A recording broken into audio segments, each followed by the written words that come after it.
Hey, welcome back to Morning Joe. With us now, Republican Senator from South Dakota, a man who needs no introduction in South Dakota, John Thune. What's up, John? He doesn't need one here in Washington either. Now, John, actually, he is a very fit guy. We would, Nikki, you'd be very proud of John. We would, everybody go down and play basketball in the members' gym, and I'd just sit on the sideline smoking cigarettes, and Thune would be flying through the air. I bet he would. You've been a healthy guy for some time. A little overstated, Joe. You see the guys to the right of you? Yeah, they write they're books on presidential campaigns, and they're going to be writing one in 2012. You guys have any questions for John Thune? Ask him if Mrs. Thune has read the book. Has Mrs. Thune read your book? Mrs. Thune has read the book. Oh, okay. Talking about Game Change. We read Game Change. Is she prepared for anything, John? She's reading it as a how-to manual. Exactly. Oh. Okay. I described it for these guys. It's kind of been a major downer, to read that book and realize what it takes to go through one of these. But no, it's been it's a great book, and it really is an inside the locker room look at how you go through one of these. Now, I understand you're on the Senate Committee on Nutrition. I'm on agriculture. That's correct. Nutrition. I like it. Yeah. Okay, just pointing that out. Isn't that good that he stands for good things? I really don't care. Mark Alperin. That's terrible. Since we were talking presidential politics, you guys, Republicans have not really been active. Very few of your colleagues who are thinking about running have been out there. But you and others who may run are out in the next 2 months campaigning for other candidates. Right. When you go out and campaign for other people, how often do people say to you from other states, having met you for the first time in some cases, John Thune, why don't you run for president? Never? No.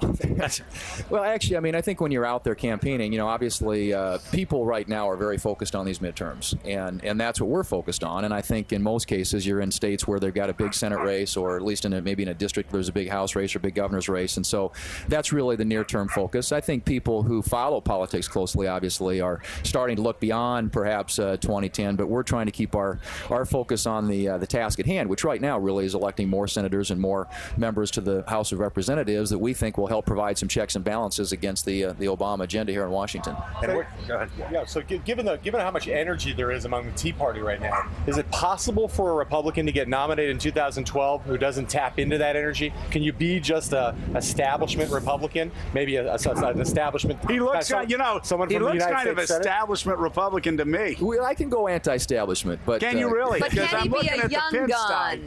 You probably vacation on Nantucket. No. That's you, Joe. Oh, okay. My bad. I actually do think that they're obviously anybody who's looking at running.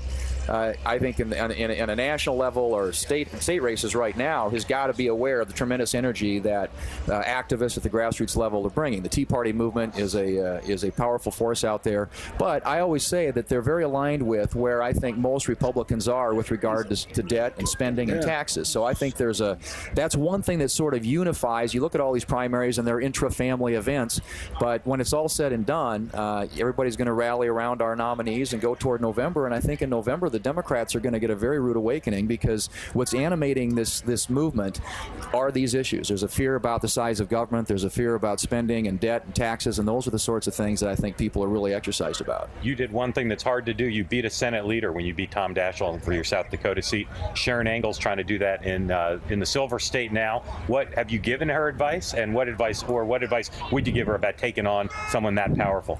Well, I think that the thing that you in a race like that, obviously the issue is her opponent, Harry Reid. People in Nevada, if you look at public opinion polls, have a low approval rating. That race is very much in play, and I think that's what she's got to do, is keep the pressure on him, and make it about the issues. Obviously, you don't want to become the issue in a campaign like that. You want to challenge the incumbent on their record and try and create as much contrast as you can. Clearly these elections are all about differences, and that's sort of the way that we ran that campaign in 2004, and so that's some of the advice that I've shared with her. All right. Is she going to win?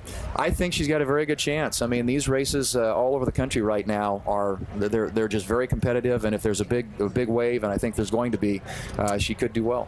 All right, John Thune, Senator, always thank you. Great to see you. You're looking good. Well, very healthy looking. Well, thank you. I need to go on the Mika fitness fun run here. She's kind of the fitness icon, and then Joe's the guy who, if you want to belly up to the Twinkie bar, he's right.